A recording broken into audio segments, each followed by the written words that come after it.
Friends, welcome back to my channel. ఈ వీడియోలో మనం కంప్యూటర్ నెట్వర్క్ మోడల్స్ కోసం డిస్కస్ చేద్దాం. టాపిక్ లోకి వెళ్లే ముందు మీరు గనుక నా ఛానల్ ని ఫస్ట్ టైం చూసినట్లయితే ఛానల్ ని సబ్స్క్రైబ్ చేసుకోండి, వీడియోస్ ని లైక్ చేయండి, షేర్ చేయండి. సో కంప్యూటర్ నెట్వర్క్ మోడల్స్ అంటే ఏంటి, కంప్యూటర్ నెట్వర్క్ అంటే ఏంటో మనం ముందు చూసాం. ఇప్పుడు మోడల్ కోసం చూస్తున్నాం అన్నమాట. ఒక కమ్యూనికేషన్ సబ్ సిస్టమ్ ఉంది అంటే కమ్యూనికేషన్ అంతా జరుగుతుంది అక్కడ. ఆ సబ్ సిస్టంలో మనకి ఒక హార్డ్వేర్ ఉంటుంది అండ్ సాఫ్ట్వేర్ కూడా ఉంటుంది. ఆ సాఫ్ట్వేర్ యొక్క సబ్ సిస్టమ్స్ని ఎలా డెవలప్ చేస్తారంటే మనకి సింగిల్ కాంప్లెక్స్ అన్స్ట్రక్చర్డ్ ప్రోగ్రామ్ని బేస్ చేసుకొని ఇంకా ఇంటరాక్టింగ్ కాంపనెంట్స్ని బేస్ చేసుకొని మనం సాఫ్ట్వేర్ని ఇంప్లిమెంట్ చేస్తాం. సో అలా ఇంప్లిమెంట్ చేశాక వచ్చిన సాఫ్ట్వేర్ అనేది మనకి టెస్టింగ్కి కానీ మోడిఫైకి కానీ చాలా కష్టంగా ఉంటుంది. అంటే మనం దాన్ని టెస్ట్ చేయలేము ఆ సాఫ్ట్వేర్ని అండ్ మోడిఫై కూడా చేయలేము.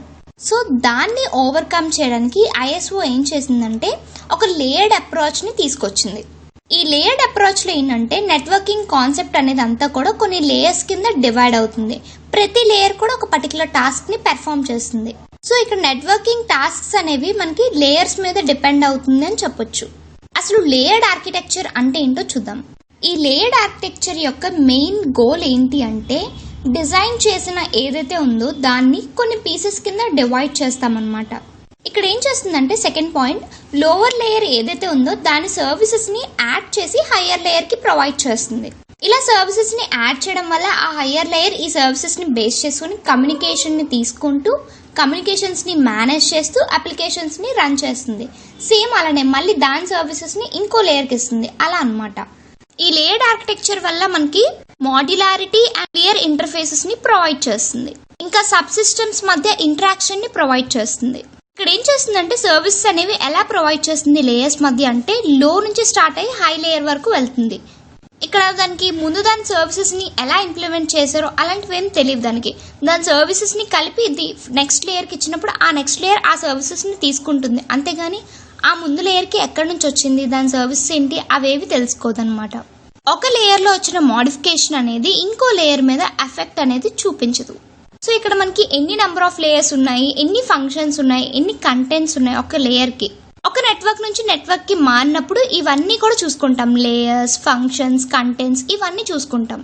ఒక్కొక్క లేయర్ కి ఒక్కొక్క పర్పస్ అనేది ఉంటుంది. కానీ అన్నిటికీ ఓవరాల్ గా ఏంటంటే సర్వీస్ ని ప్రొవైడ్ చేయడమే. లోవర్ నుంచి హైయర్ కి సర్వీసెస్ ని ప్రొవైడ్ చేయడం మెయిన్ గోల్.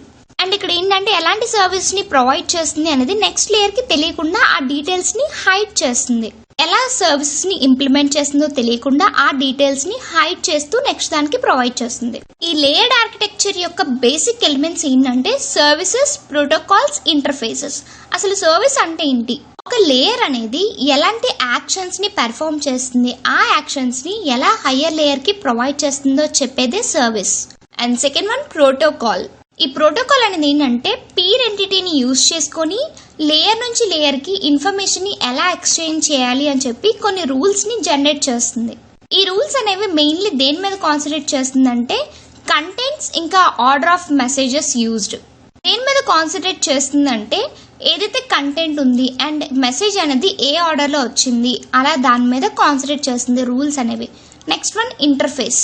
ఏంటంటే ఒక లేయర్ నుంచి ఇంకో లేయర్ కి మెసేజ్ ట్రాన్స్ఫార్మ్ అవుతుందంటే ఆ మధ్యలో ట్రాన్స్ఫార్మ్ అయ్యడానికి యూజ్ చేస్తుంది ఇంటర్ఫేస్. మనకి 5 లేయర్స్ ఆర్కిటెక్చర్ ఉందంటే 5 లేయర్స్ గీసుకుంటాం. అదే n లేయర్ ఆర్కిటెక్చర్ ఉందంటే n లేయర్స్ అనమాట. అదే nth లేయర్ ఉందనుకోండి, అది మిషన్ మీద ఉంది, అది సేమ్ దేంతో కమ్యూనికేట్ అవుతుంది, n తోనే కమ్యూనికేట్ అవుతుంది అనమాట. ఇక్కడ చూడండి డయాగ్రామ్ లో లేయర్ 5 తోనే కమ్యూనికేట్ అవుతుంది, లేయర్ 4 తోనే కమ్యూనికేట్ అవుతుంది. అలా n లేయర్ ఉన్నా కూడా nth లేయర్ తోనే కమ్యూనికేట్ అవుతుంది. దేన్ని యూజ్ చేసుకొని అంటే ప్రోటోకాల్ ని యూజ్ చేసుకొని.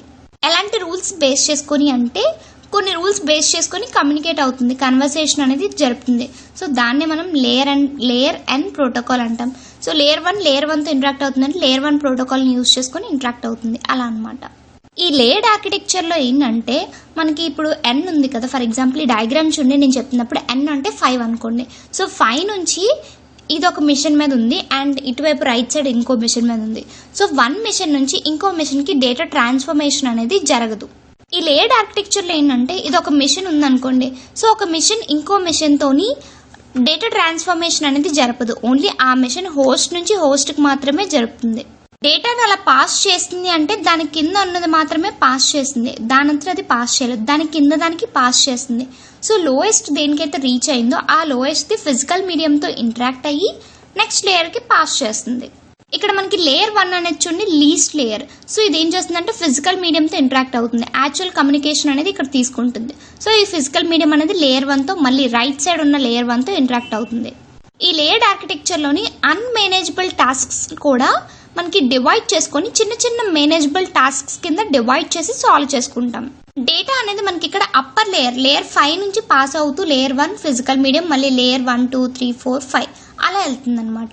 అప్పర్ నుంచి లోవర్ కి పాస్ అవుతుంది డేటా, వాటి ఇంటర్ఫేసెస్ ని బేస్ చేసుకుని పాస్ అవుతుంది. ఈ లేయర్డ్ ఆర్కిటెక్చర్ ఏం చేస్తుందంటే క్లీన్ కట్ ఇంటర్ఫేస్ ని ప్రొవైడ్ చేస్తుంది.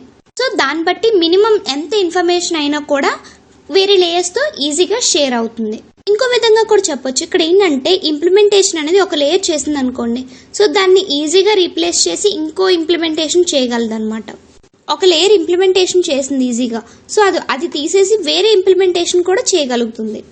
ఇక్కడ మనకి set of layers and set of protocols ఇదంతటిని కలిపి మనం నెట్వర్క్ ఆర్కిటెక్చర్ అంటాం. అసలు మనం ఎందుకు లేయర్డ్ ఆర్కిటెక్చర్ ని యూజ్ చేయాలి, ఎందుకు తీసుకుంటున్నాం అంటే దానికి ఫోర్ మెయిన్ రీజన్స్ ఉన్నాయి. First one divide and conquer approach, and second one modularity, and third one easy to modify, fourth one easy to test. So first one divide and conquer approach.